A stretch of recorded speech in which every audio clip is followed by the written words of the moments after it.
market. That's one thing.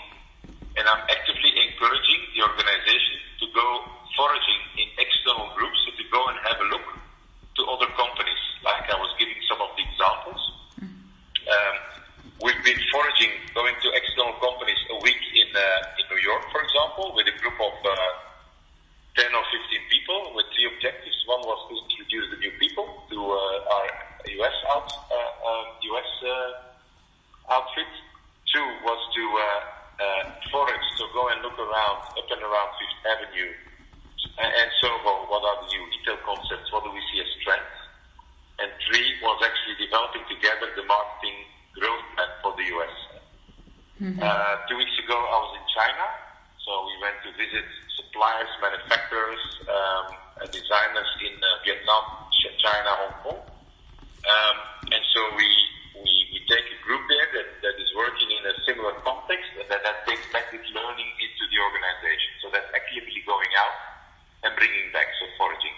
Okay. And then there's a third aspect, which is we invite other companies, or other companies would like to visit Van der Velde, like G-Star or HEMA or Brabantia, which are Dutch companies.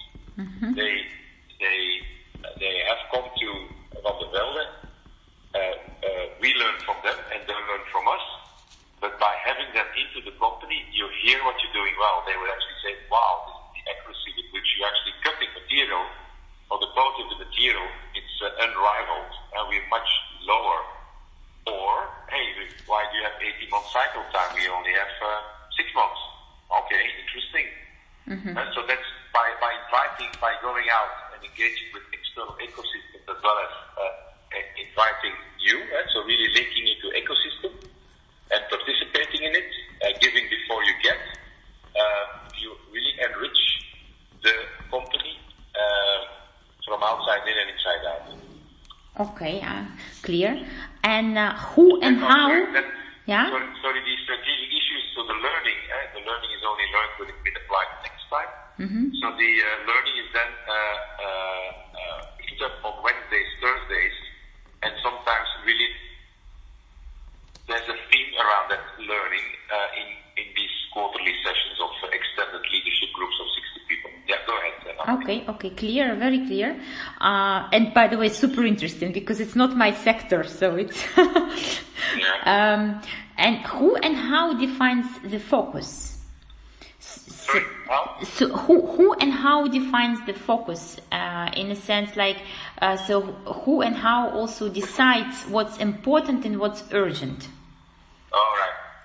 Yeah, that's that same leadership rule of 20 to 25 people. So I formulate an hypothesis of these, for example, these 5 themes, and then it's up for validation. So people can challenge it, tear it apart, kick it, etc. So we have an open dialogue, and when it remains robust as a topic, it's the topic, or it disappears. So there's a constant prioritization effort, which is cross-functional, and which prioritizes in line with the vision. So for example, priorities are currently on digital, on simplifying processes, making them concentric, customer-centric, or customer-centric, and let's say the retail excellence towards our brick-and-mortar retail partners. But that's a decision-making process, of course, where I hold accountability in the end, but where I do that together with these top 23 leaders who cover all these cross-functional areas and pick up the vibes from there through day starts in the lean context. Okay. And what kind of criteria do you use then to get from, so then you do the prioritization process. I assume you get from a long list of strategic issues to short list of strategic issues. So what kind of criteria do you use then? Yeah, so we use, as a priority, operational continuity, when a supplier falls out, you need to solve it, so that's one, operational continuity. But once that's covered, it's around contribution to consumer value, long-term consumer value. So we use a concept of true north. So what is the true north, which ultimately is what you're going for, and at this moment in time, it's the number of customers. And the intent is to break that down into different departments. I mean, you can say, well, number of customers. What does that mean for sales? What does that mean for supply chain? What does that mean for etc.? So to get in the long run the highest number of customers that are engaged through a compelling value proposition through different channels, online, brick and mortar. So customers which we develop certain types of relationships like loyalty, etc. Deliver that value, and in order to deploy this added value, we need to deploy these 5 activities: brands and channel, e-commerce, IT, link, value chain, etc. As well as utilize key resources like our people, our talented organization, our systems, platforms, and great place to work, as well as not doing everything ourselves, but partner up with people who can do it as good or better.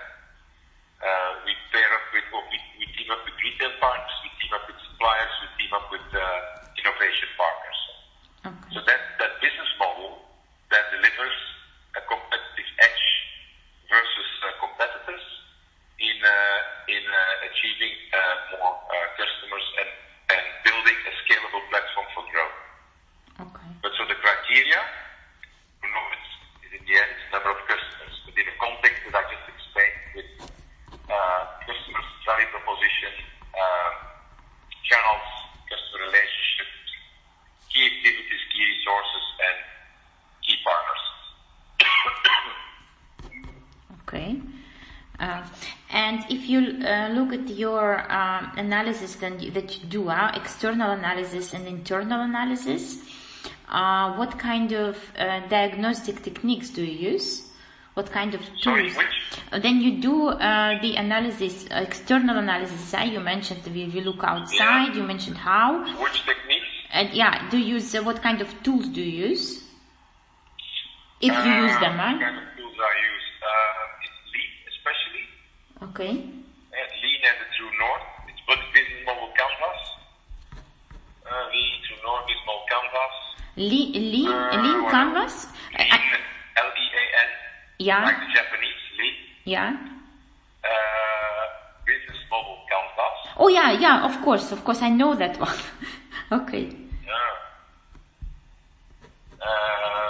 Business model canvas. What else? Somebody calling me, so I was a bit distracted. So business model canvas. Design thinking.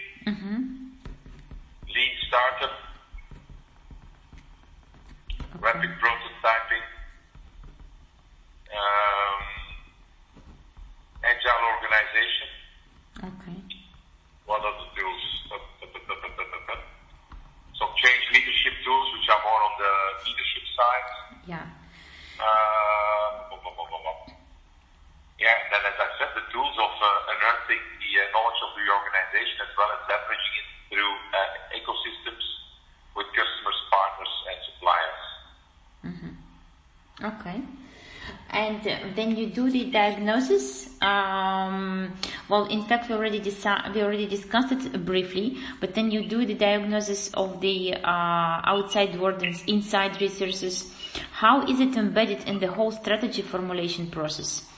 In a sense that you do first the analysis and then you go with the plan, or are there any iterations between the strategy formation and? It's an agile organization, so it's a lot of short-term iterations. So